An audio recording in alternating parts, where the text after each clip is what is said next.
My name is Naomi Reeves. I'm 34 years old, and I work on the 18th floor of a glass building in uptown Charlotte, North Carolina, where I spend my days managing other people's money and making sure their futures are protected. The irony of that is not lost on me. It was a Tuesday in March, the kind of morning where the light is still thin and the coffee hasn't kicked in yet, when my desk phone rang with a number I didn't recognize. A local Charlotte number, but not one saved in my contacts. I almost let it go to voicemail. Almost. Is this Naomi Reeves? The woman's voice was professional, clipped, the kind of voice that delivers difficult news for a living. It is, I said. Mrs. Reeves, this is Dana Hollis from Carolina's First Bank, our loan recovery division. I'm calling regarding a home equity line of credit, account number ending in 4471, on which you appear as a co-borrower. The account is currently 97 days delinquent, and we're reaching out to discuss repayment options before this advances to collections. I sat very still at my desk. My second monitor had a spreadsheet open. The cursor blinked. I'm sorry, I said. Can you repeat that? She did. I've never co-signed a loan, I told her. Not with your bank. Not with anyone. There was a pause. The kind of pause that means the person on the other end already knows things you don't. Mrs. Reeves, the account was opened 18 months ago. The primary borrower is listed as Diane Reeves. The co-borrower signature on the application matches the name and social security number on file for you. The room felt like it had shifted 2 degrees. Diane Reeves is my mother.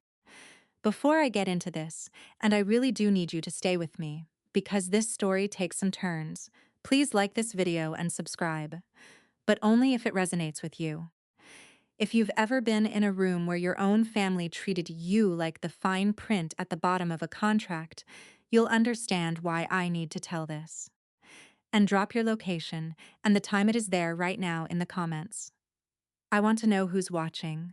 I want to know where you are. I grew up in Greensboro, North Carolina, in a beige split-level house on Ferndale Drive with my parents, Diane and Paul Reeves, and my younger sister, Brooke. There is nothing inherently dramatic about that sentence. Lots of girls grow up in beige houses in Greensboro with 2 parents and a sister. The drama isn't in the setting. It never is. It's in the quiet ways people learn their place in a family and never quite recover from it. Brooke is 4 years younger than me.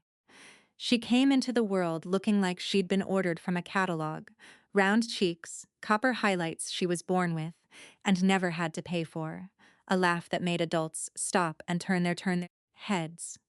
My mother used to say that Brooke lit up a room. She said it constantly, the way some people quote scripture. Your sister just lights up a room, Naomi. As if the room I walked into was fine, just not lit up. I was not the pretty one. I was not the magnetic one. I was the one who got straight A's and won the regional science fair in 7th grade, and whose award certificates went into a drawer in the office while Brooke's cheer photos went on the living room mantel. I don't say that with bitterness anymore. I've worked through enough of that in Dr. Lowery's office over the past 4 years to say it plainly now. It's just what was true. My father, Paul, is a decent man with a blind spot the size of a highway billboard. He is 64 years old, semi-retired from his contracting business. And I have never once heard him raise his voice at my mother on anything that mattered. Diane Reeves runs the emotional weather in that house. And Paul has always just brought an umbrella. My mother is not a monster. I want to be clear about that, because the easy version of this story makes her one, and that's not accurate. She is a 62-year-old retired schoolteacher who grew up in a household where prettiness and social grace were currency, and she passed that value system on the way all of us pass on the things we never stopped to examine. She loves Brooke the way you love the version of yourself you always wanted to be. She loves me the way you love the version of yourself you actually are, with a guilt that lives behind the eyes and a distance that neither of you can ever quite close. Those aren't my words exactly. They're Dr. Sandra Lowery's, but they fit well enough that I've kept them. Brooke and I were never enemies. We were something more confusing, sisters who existed in genuinely different worlds inside the same house. She was popular and I was studious. She wanted attention, and I wanted to be left alone to read. She went to East Carolina for communications and graduated in 5 years, and I went to UNC Greensboro on a partial academic scholarship and finished in 3.5. My mother threw Brooke a graduation party at the Greensboro Fitzmarriott with 40 guests and a catered dinner. When I passed my TCPA exam on the first attempt at 23, something fewer than half of candidates manage, my mother said, "That's wonderful, honey. Can you call your Aunt Linda? She's been asking about Thanksgiving plans. I am not telling you this to make you feel sorry for me. I'm telling you that when I get to the part about the dress, you understand exactly what it meant. My grandmother, Ruth Reeves, my father's mother, was a seamstress from Ashboro. She passed away when I was 19, and she left me two things: a handwritten recipe book filled with her careful cursive that I still cook from, and her wedding dress. It was from 1961, ivory silk with hand-stitched lace at the collar and cuffs, and it was small because Ruth was small, and it fit me almost exactly with only minor adjustments. My grandmother and I had been close in a way that Brooke and she had not been. Grandma Ruth liked quiet, and I was quiet, and we had understood each other across kitchen tables in Ashboro the way some people do without needing to say much. She left me the dress specifically. It was in her will, 3 lines long on a handwritten page that my father's brother, Uncle Dale, still has a copy of. When I got engaged to Marcus Webb at 28, I knew immediately that I was going to wear Grandma Ruth's dress. Marcus was 31, a software engineer at Red Ventures, and we had been together for 3 years. He proposed at Tanglewood Park on a Saturday in October, and it was simple and private, which was exactly right. My mother was thrilled. That was the first and most disorienting thing. She was genuinely, visibly, warmly thrilled, and for a few weeks I let myself believe that a wedding might be the thing that reorganized us. That working on something together might close some of the distance that had always existed between us. I gave her the dress from the cedar chest in my old bedroom. I said, "Can you take it to Mrs. Patterson for alterations?" She adjusted it once before for the left shoulder seam, and the hem needs to come down about an inch. My mother held it with both hands, and her eyes were soft, and she said, "Of course, baby. I'll take care of it."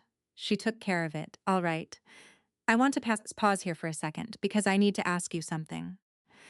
Has someone you trusted ever taken something from you, something that wasn't theirs to take, and acted like they were doing you a favor?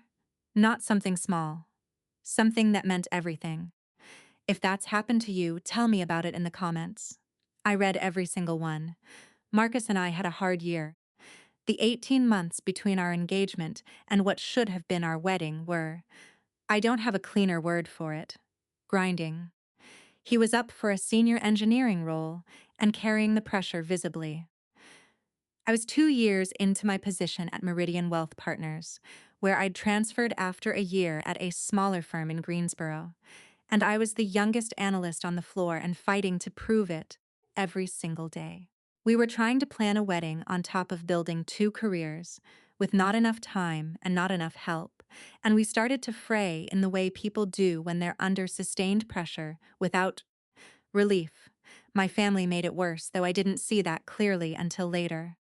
My mother called me every week, not to ask how I was or how the planning was going, but to relay information about Brooke.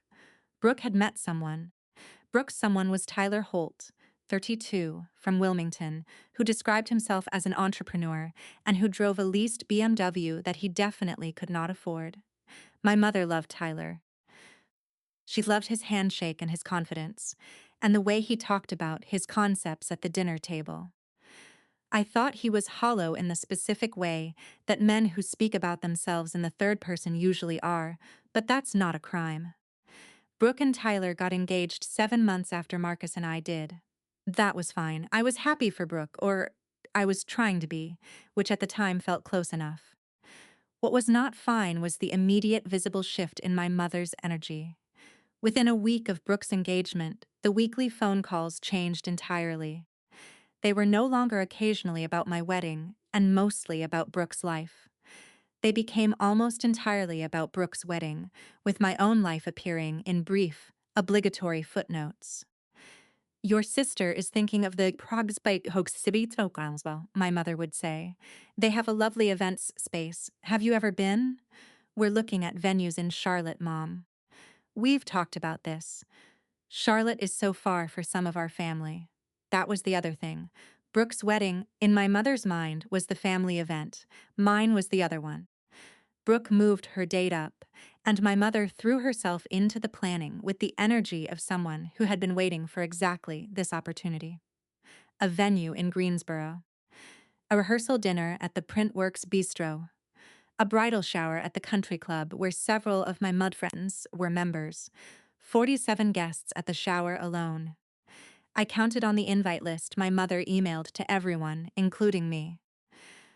Marcus and I broke off our engagement in February, 8 months before we'd planned to marry, in the parking lot of a Panera Bread on South Boulevard, because it was the only place we'd agreed to meet.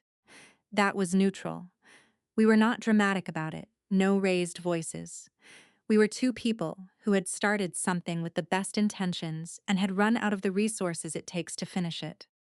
We were kind to each other.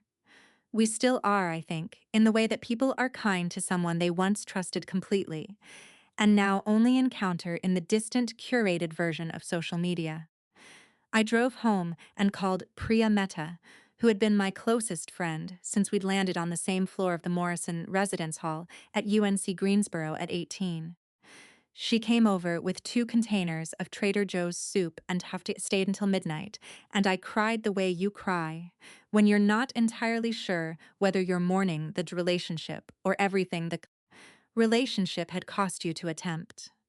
I did not call my mother. I didn't call her because I already knew what the call would feel like. I was right.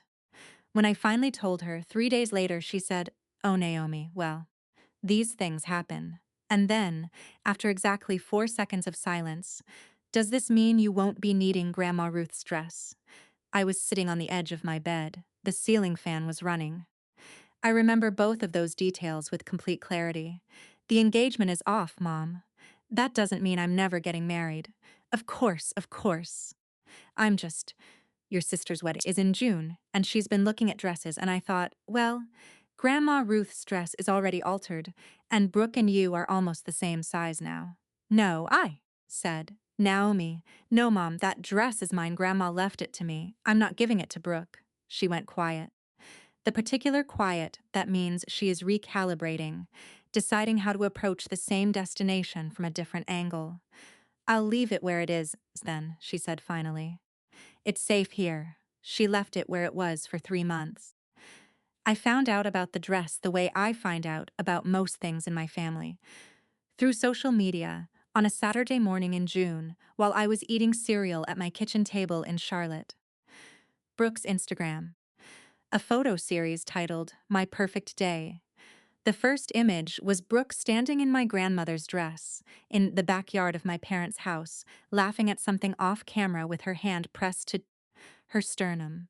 The lace at the collar, the ivory silk, Grandma Ruth's hem, let down 1 inch for Mrs. Patterson. I put my spoon down. I scrolled through the rest of the series, 7 photos. The dress photographed from 4 angles. Tyler in a white shirt looking at Brooke the way men look at women in carefully staged Instagram posts. 63 comments in the first hour, 12 of them from women I had known my entire life. Beautiful. Stunning. Ruth would be so proud. I called my mother. She picked up on the second ring. I saw the photos, I said. Naomi, when did you give her the dress? Not a question. She heard the difference. Your engagement was called off, she said. You weren't going to use it. And Brooke needed something beautiful. And she and your grandmother were close too, Naomi. You weren't the only one who loved her. She left it to me. In her will. You knew that. It's a dress, Naomi. It's a piece of fabric, I thought. It's not a piece of fabric. It's the one thing she left me specifically, with her name on a legal document. And you gave it to Brooke without asking me, without telling me. I didn't think you'd react this way. You didn't think I'd find out. She didn't respond to that. I hung up. Not dramatically. I just ended the call, set my phone face down on the table, and sat there while my coffee went cold. Outside the window, Charlotte was doing whatever Charlotte does on a June Saturday. People walking dogs, someone running. The ordinary machinery of a world that had nothing to do with me or my grandmother's dress, or the particular way my family had always managed to make me feel like the least important person in any room I shared with them. I did not go to Brooke's wedding. I sent a card and a gift, a set of all-clad cookware from their registry, because I was 30 years old and understood that punishing Brooke for my mother's decision was not the point. But I did not go. I told my mother I had a work commitment. I don't think she believed me. I don't think she tried very hard to. If you grew up as the one who was always second, not because you weren't capable, not because you didn't love them just as much, but simply because someone else was chosen first, every single time, leave something in the comments below. You don't have to explain it. Just let me know you're there. The 2 years that followed Brooke's wedding were the years I rebuilt myself, and they were not glamorous, and no one was watching, and that was exactly the point. I threw myself into work at Meridian. I had always been good at the things that require quiet and precision, and after the engagement fell apart, and the dress incident cracked something in the part of me that had still, in spite of all evidence, wanted my mother's approval. I stopped spending energy hoping that something outside of myself would eventually recognize me. I started spending it on the work in front of me. I was promoted to senior financial analyst at 31.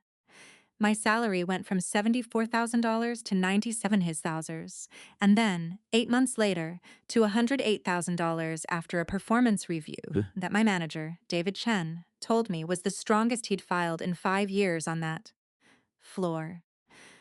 I moved from my one-bedroom in South End to a larger apartment in Noda, the neighborhood on the north side where the art galleries are, and the coffee shops stay open late, and the morning light on weekends has a quality that makes you want to sit in it with no agenda. I started therapy with Dr.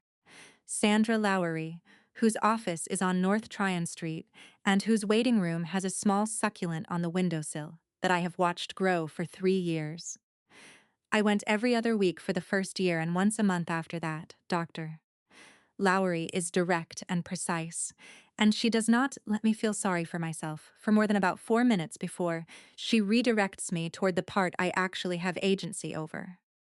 She was the one who gave me the language for what had happened in my family. The dynamic had a name. The role I'd been cast in had a name.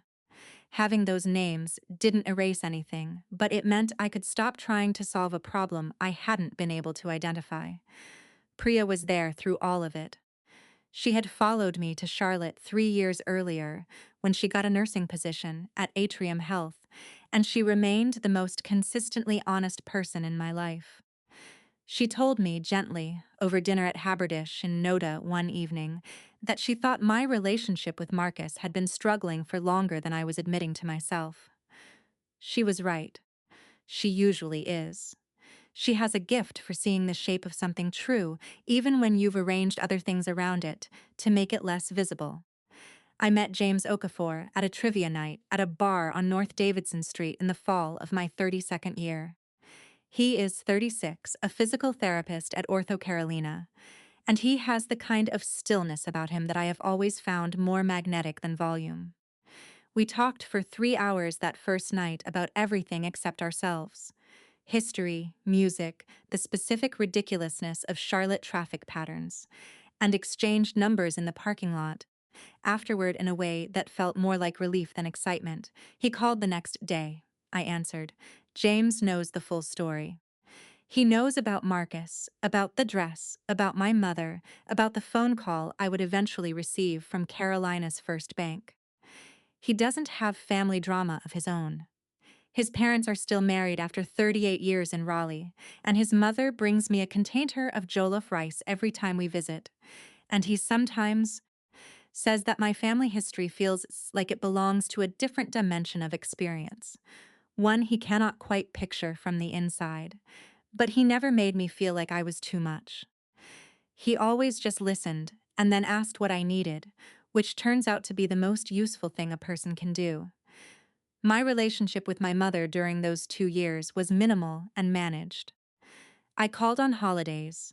I drove to Greensboro for Christmas and Thanksgiving and sat at the family table and spoke about work and Charlotte and the weather. I did not look at the mantel, where Brooke's wedding photo now occupied the space that had previously held school portraits.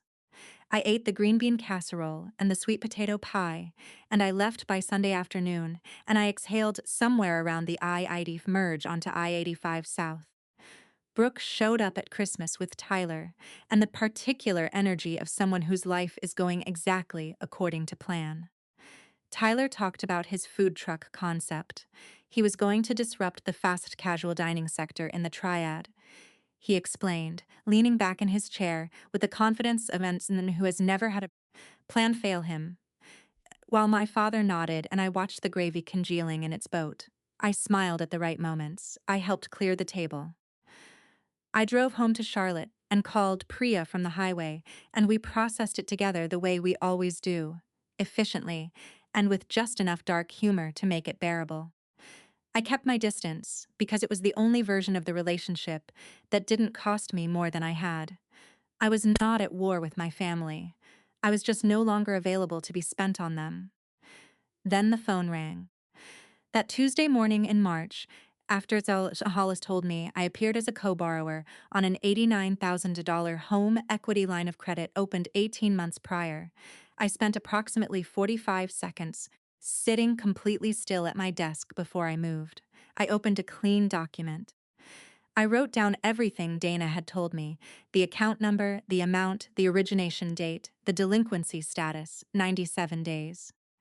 I told Dana I would need to look into this and call her back within 24 hours.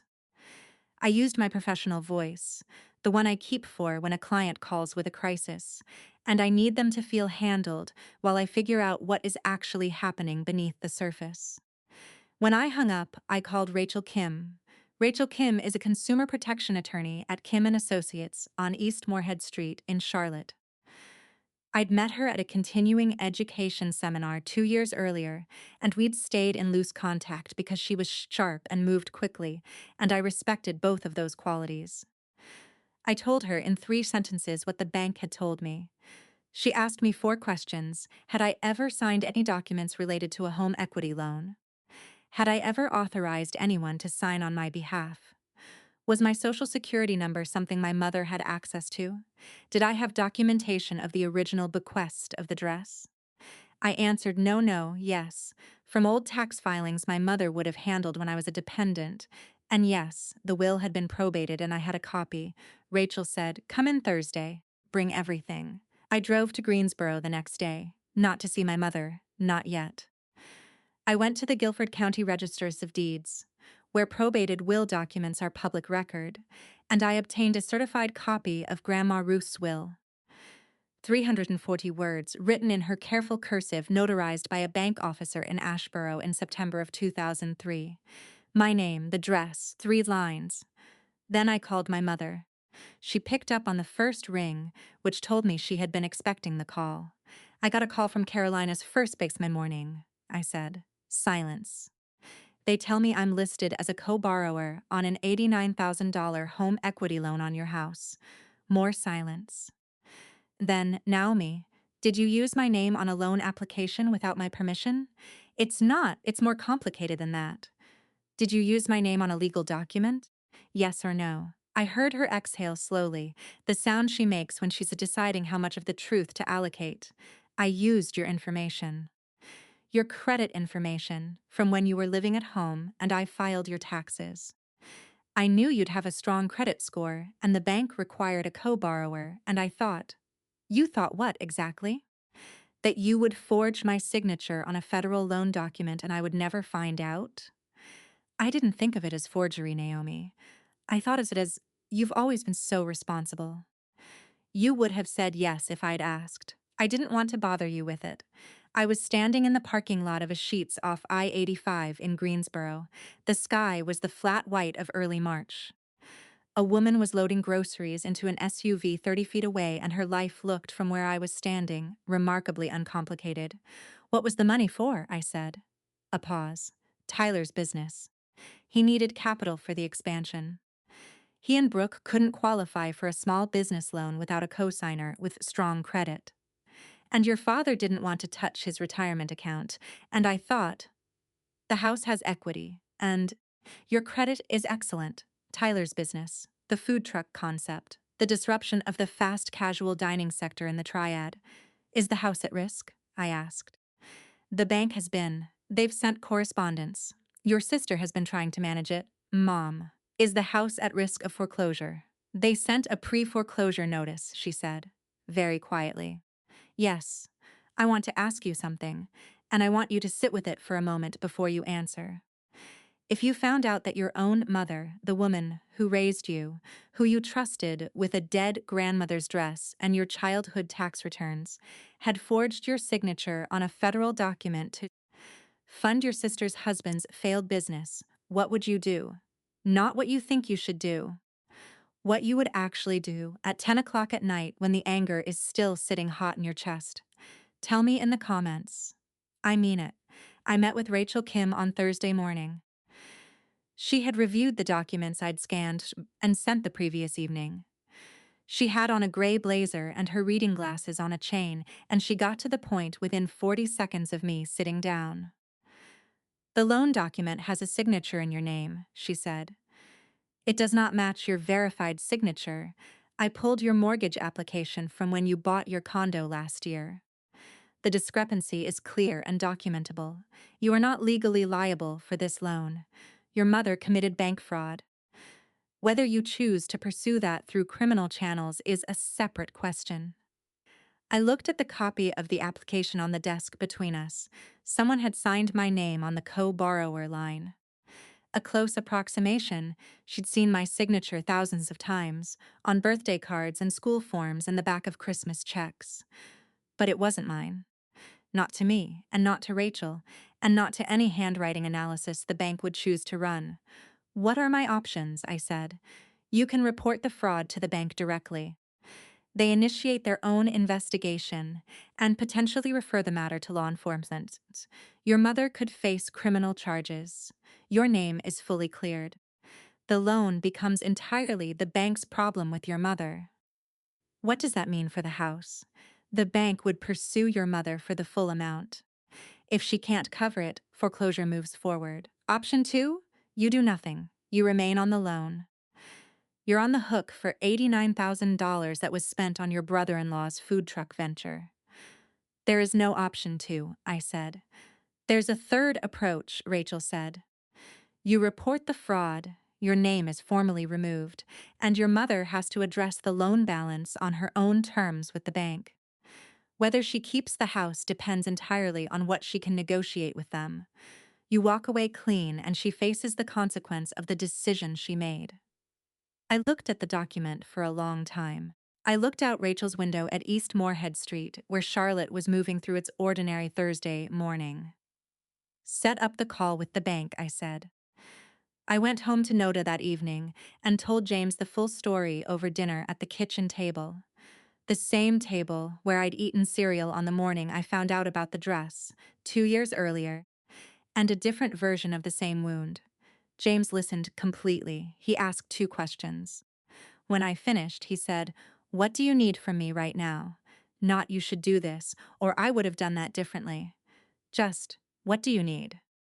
I said, "I need someone to know about this who isn't going to make it worse." He said, "I know about it, and I'm not going to make it worse." I called my mother the next morning. I had decided in the 12 hours between Rachel's office and my kitchen table that I was not going to pursue criminal charges. Not because my mother didn't deserve the legal consequences. She had committed fraud, clearly and deliberately, but because I am not the kind of person who processes her pain by dismantling other people's lives, even the people who built the wound. I'd been in Dr. Lowry's office long enough to understand the difference between justice and destruction, and I'd been the overlooked daughter long enough to know that even the people who diminish you are still people with 62 years of reasons behind every bad choice they've ever made. But I was going to be very, very clear. I've spoken to an attorney, I told her. The bank will be receiving documentation that the signature on that loan application is not mine and was placed there without my knowledge or consent. That process will take approximately 6 to 8 weeks. My name will be removed from the loan. What happens to the account after that is between you and the bank." She was quiet. When she spoke, her voice had lost its management quality. Something older was underneath it. "Are you going to report me to the authorities?" she said. "I'm going to protect my credit and my legal standing," I said. "What the bank does with the information they receive is their process, not mine." Another silence. And then, in a voice I had genuinely never heard from her before, not performing, not calculating, just exhausted, "Naomi, I know I've done things that weren't fair to you. I've known it for a long time. I told myself you could handle anything. You always handled everything. Brooke needed more, and you never seemed to need anything from me, and I used that. I used the fact that you were capable." I was sitting on my couch in Noda, morning light through the windows. I let what she said reach me, which is different from letting it repair anything. "That's not a reason, Mom, and it's not an apology. I know. You gave away Grandma Ruth's dress," I said. "You told me it was safe at your house, and then you gave it to Brooke, without ever saying a word to me, and I found out through Instagram. You used my name on a federal loan document to fund Tyler's business. These aren't misunderstandings." "I know," she said again, the quietest I had ever heard her. "I'm not pressing charges," I told her. "But I need you to understand that I'm not doing this for you. I'm doing it because it's the kind of person I choose to be. That's the only reason," she cried. I held the phone and listened to my 62-year-old mother cry, and felt something complicated move through my chest. Not triumph, not relief exactly, but something that resembled the slow release of a tension I had been holding since I was a girl in a beige house on Ferndale Drive, winning awards that went into drawers and carrying the weight of being the daughter who could handle things. I let her cry, then I said, "I have to get to work," and I meant it. Carolina's First Bank received Rachel's documentation in early April. The fraud investigation concluded in May. Rachel told me the signature discrepancy was clear enough that the process moved faster than expected. My name was removed from the loan. The bank opened a separate process regarding the fraudulent application. I made a deliberate decision not to ask what came of it. My mother and father refinanced with a second mortgage at a higher interest rate to cover the delinquent HELOC and keep the house. My father's retirement account absorbed a portion of it that I suspect will affect the rest of their financial lives. Tyler's food truck business, officially registered as Holt Creative Concepts LLC in Guilford County, filed for Chapter 7 bankruptcy in June. Brooke and Tyler moved from the house they'd been renting in Greensboro to a townhouse in Kernersville. My mother has not asked me for anything since that April phone call. Not once. My father called me in July. He said carefully, in the particular way of men who have waited too long to say something and are finally trying, "I know things have been hard with your mom. I'm sorry I didn't see some things I should have seen." That was the most direct thing he had ever said to me on the subject, and I told him I appreciated it, and I meant that in the way I was capable of meaning it, partially, with the understanding that partial was what we had. I found out about the dress in September, the way I found out about most things in my family. Brooke's Instagram. A photo of a local consignment shop on Elm Street in Greensboro, captioned gratefully about making space for new chapters. In the background of the photo, half visible on a rack, between a sequined bridesmaid dress and a white blazer, was a flash of ivory silk with hand-stitched lace at the collar. I looked at it for a long time. Then I put my phone face down on my desk and looked out the window of my apartment in Noda, where the September afternoon light was doing what it does in that season, that specific amber slant that makes even ordinary things look like they're made of something worth preserving. The dress was gone. It had been gone since June of the previous year, really, since the morning I'd seen Brooke wearing it on Instagram. The consignment shop was just the postscript. I thought about Grandma Ruth, her small hands and the cedar and talcum smell of her house in Ashboro.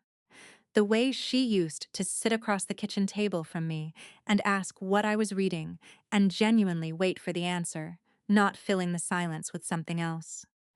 She had left me that dress because she understood something about me that the rest of my family had never quite managed, that I was the daughter who noticed the careful, handmade things, the one who would take care of what she was given. I called Dr. Lowery that week and told her about the consignment photo. "What did you feel when you saw it?" she asked. "Lighter," I said, and then, surprised at my own answer, "I mean, genuinely lighter." Which I wasn't expecting. Why lighter? Because I've been carrying the loss of that dress for 2 years, and it completed. It became the thing it already was. It's not mine anymore, and it's not Brooke's anymore either. It's just gone. And somehow that's easier than the in-between. Dr. Lowery nodded the way she does when something arrives correctly. "And your mother?" "My mother," I said, and I took a breath, "is someone I'm going to have a limited relationship with for the rest of my life. I'm going to call her once a week. I'm going to show up at Thanksgiving and Christmas. I'm not going to pretend the last 2 years didn't happen, but I'm also not going to spend the next 30 years waiting for an apology that matches the scale of what she did. I'm going to put my energy into the people who have actually shown up for me." Dr. Lowry said, "That sounds like a decision you've already made." "I made it a while ago," I said. "I'm just finished pretending I was still deciding."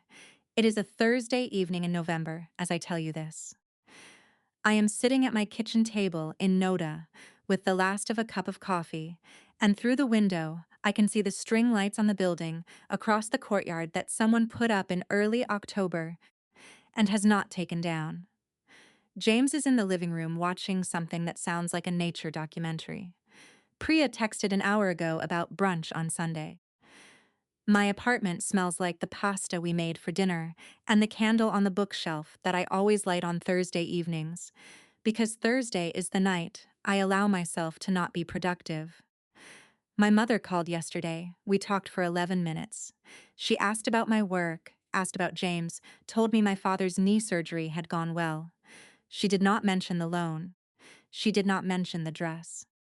She said, "I love you" at the end, and I said it back, and I meant it the way I mean it now, in the bounded, carefully calibrated way that is the only version of it I have access to with her.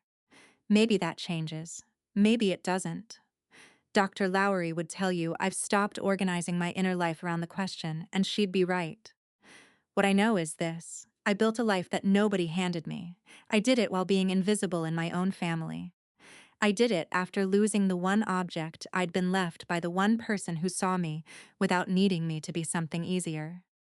I did it while a fraudulent document sat in a bank system with my name on it, and I didn't even know. I built it anyway, paycheck by paycheck, session by session, dinner by dinner with people who actually asked how I was doing and waited for the real answer. The dress is in a consignment shop on Elm Street in Greensboro, or it's been sold by now, or it's sitting in the back of some stranger's closet, waiting. I hope it goes to someone who recognizes what hand-stitched lace means.